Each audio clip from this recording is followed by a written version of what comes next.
Hello students आज का जो हमारा सेशन है वो एनपीओ के फाइनल अकाउंट से रिलेटेड कुछ छोटी एडजस्टमेंट्स और कैलकुलेशन से रिलेटेड है जो कि काफ़ी इम्पॉर्टेंट है। स्टूडेंट्स हमारी जो फर्स्ट टाइप ऑफ कैलकुलेशन है वो है कैलकुलेशन ऑफ गेन और loss on sale of fix asset. तो फिक्स एसेट से रिलेटेड हमारी दो तरह की ट्रांजैक्शंस हो सकती हैं, परचेज ऑफ फिक्स एसेट और सेल ऑफ फिक्स एसेट्स। और जब भी सेल होती है तो उस पर हमें या तो लॉस हो सकता है सेल पे या फिर गेन हो सकता है। तो लॉस और गेन कैसे फाइंड आउट करना है उसके लिए हम सबसे पहले cost of fix asset sold लिखेंगे। जो भी एसेट सेल की है हमने उसकी कॉस्ट शो करेंगे, फिर उसमें से हम लेस करेंगे depreciation up to the date of sale. Sale तक हमारी जितनी भी डेप्रिसिएशन बनती है वो हम इसमें से लेस करेंगे और जो डिफरेंस आएगा हमारे पास वो आएगा book value on date of sale. तो इसमें से फिर हम सेल वैल्यू माइनस करके फाइंड आउट करेंगे गेन और loss on sale of fix asset. अगर तो हमारे पास सेल वैल्यू ज़्यादा है तो हमारा गेन होगा, और अगर हमारी बुक वैल्यू ज़्यादा है सेल वैल्यू से तो हमें लॉस होगा। तो अगर लॉस है तो वो इनकम और एक्सपेंडिचर अकाउंट में डेबिट साइड शो होगा, और अगर गेन है तो वो इनकम और एक्सपेंडिचर अकाउंट में क्रेडिट साइड शो होगा। अब फिक्स एसेट अकाउंट का क्लोजिंग बैलेंस फाइंड आउट करने के लिए, बैलेंस शीट में शो करने के लिए हमें फिक्स एसेट अकाउंट के बारे में भी समझना होगा। फिक्स एसेट अकाउंट की डेबिट साइड में हम ओपनिंग बैलेंस शो करेंगे टू बैलेंस ब्रॉट डाउन के साथ, और फिर हम दूसरी आइटम जो इस साइड होगी वो होगी purchase of fix asset to cash या टू बैंक के साथ। समटाइम्स इट इज़ गिवन और sometimes we have to find it. और क्रेडिट साइड में हम sale of fix asset show करेंगे जो कि डेट ऑफ सेल पे हम शो करेंगे। इसकी डेट जो है वही होगी जो सेल की डेट हमें क्वेश्चन में गिवन होगी। और अगर हमें लॉस है तो हम इसे फिक्स एसेट अकाउंट में क्रेडिट साइड शो करेंगे by income and expenditure account के साथ, और अगर गेन हुआ है सेल पे तो हम इसे डेबिट साइड शो करेंगे इनकम एंड एक्सपेंडिचर अकाउंट के साथ।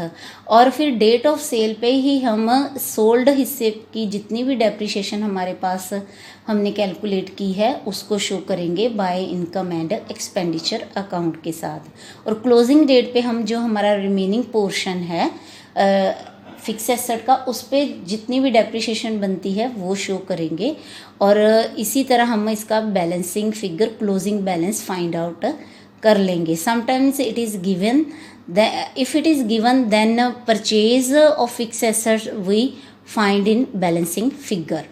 तो इस तरह हम फिक्स एसेट के बारे में अच्छे से अंडरस्टैंड करके इससे रिलेटेड गेन लॉस और डेप्रिसिएशन फाइंड आउट कर सकते हैं, जो कि फाइनल अकाउंट का एक इम्पॉर्टेंट पार्ट है। डेप्रिसिएशन भी इनकम और एक्सपेंडिचर अकाउंट में डेबिट साइड शो होती है।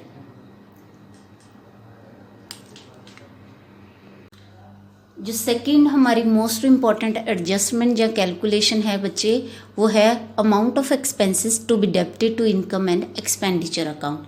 क्योंकि हम इनकम और एक्सपेंडिचर में सिर्फ करंट पीरियड से रिलेटेड एक्सपेंसेस ही शो करेंगे, तो इसीलिए हमें ये एडजस्टमेंट्स करनी पड़ती हैं।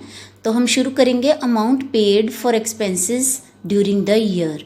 जिस भी पर्टिकुलर एक्सपेंसेस के लिए हम एडजस्टमेंट कर रहे हैं उसके लिए हमने जितना भी अमाउंट पे किया है करंट ईयर में उसको हम शो करेंगे यहाँ पे। ये हमें रिसिप्ट्स और पेमेंट अकाउंट में पेमेंट साइड मिलेगा, और इसमें ऐड करेंगे outstanding expenses eight the end of current year. ये वो वाले एक्सपेंसेस है जो करंट पीरियड के थे, ड्यू थे पर हमसे पे नहीं हुए, हमने पे नहीं किए, पर क्योंकि इस पीरियड से रिलेटेड हैं तो हम इनको इसमें ऐड करेंगे। दूसरी जो आइटम इसमें ऐड होगी वो होगी prepaid expenses in the beginning of current year. Previous year में जो हमने एडवांस में एक्सपेंसेस पे कर दिए थे वो एक्चुअली हमारे इस करंट पीरियड से रिलेटेड थे, तो इसलिए हम इनको यहाँ पे ऐड करेंगे। जो लेस आइटम होंगी हमारी उसमें से जो सबसे पहले है वो है outstanding expenses in the beginning of current year. जो आउटस्टैंडिंग एक्सपेंसेस हमारे प्रीवियस ईयर के थे वो हमें ये अजम्पशन लेके चलते हैं कि इस करंट पीरियड में हमने सारे के सारे पे कर दिए हैं, तो क्योंकि वो इस पीरियड से रिलेटेड नहीं है तो इसीलिए हम यहाँ पे उनको लेस करेंगे। तो नेक्स्ट जो लेस आइटम है वो है prepaid expenses eight the end of current year. Current year में जो हमने एक्सपेंसेस एडवांस में पे कर दिए हैं वो एक्चुअली नेक्स्ट पीरियड से रिलेटेड हैं, तो इसलिए हम इसको यहाँ पे लेस करेंगे। तो इसके बाद जो हमारे पास नेट अमाउंट आएगा बच्चे, वो अमाउंट होगा एक्सपेंसेस का, जो कि debited to income and expenditure account होगा।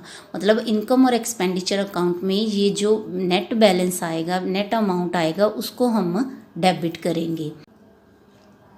जो third type of important adjustment या कैलकुलेशन है वो है amount of incomes to be credited to income and expenditure account. तो क्योंकि इनकम और एक्सपेंडिचर अकाउंट में भी हम करंट पीरियड से रिलेटेड इनकम ही क्रेडिट करते हैं, तो उसके लिए हमें ये कैलकुलेशन करनी पड़ती है। तो इसको शुरू करेंगे हम। Amount received for income during the year. Receipts और पेमेंट अकाउंट में हमें ये अमाउंट मिलेगा रिसिप्ट साइड, जो हमने किसी पर्टिकुलर इनकम को लेके रिसीव किया है। इसमें हम स्टूडेंट्स ऐड करेंगे accrued income at the end of current year. Current year की वो इनकम जो हमने अर्न कर ली है पर हमें अभी तक रिसीव नहीं हुई, पर क्योंकि वो इस पीरियड से रिलेटेड है तो हम इसको ऐड करेंगे। तो दूसरी आइटम जो ऐड होगी वो होगी income received in advance in the beginning of current year. Previous year में जो हमने एडवांस रिसीव किया था वो एक्चुअली हमारे इस करंट पीरियड से रिलेटेड है, तो इसलिए हम इसको यहाँ पे ऐड करेंगे। जो लेस आइटम होंगी उनमें है accrued income in the beginning of current year. जो अक्रूअड इनकम हमारी प्रीवियस ईयर की थी वो हम ये अजम्पशन लेके यहाँ पे चल रहे हैं कि वो हमें इस पीरियड में रिसीव हो गई है, तो इस लॉजिक के बेस पे हम इसको यहाँ पे लेस करेंगे। तो दूसरी आइटम जो लेस होगी income received in advance at the end of current year. Current year के एंड में हमने जो इनकम रिसीव कर ली है एडवांस में, वो एक्चुअली हमारे करंट पीरियड से रिलेटेड नहीं है, वो नेक्स्ट पीरियड से रिलेटेड है, तो इसीलिए हम इसको यहाँ पे लेस करेंगे। और लेस करने के बाद जो नेट अमाउंट आएगा हमारे पास इनकम का, वही क्रेडिट होगा इनकम और एक्सपेंडिचर अकाउंट में। स्टूडेंट्स, इन सभी टाइप की एडजस्टमेंट और कैलकुलेशन का मतलब यही है कि हम ट्रू और फेयर सरप्लस और डेफिसिट फाइंड आउट कर सके। और ये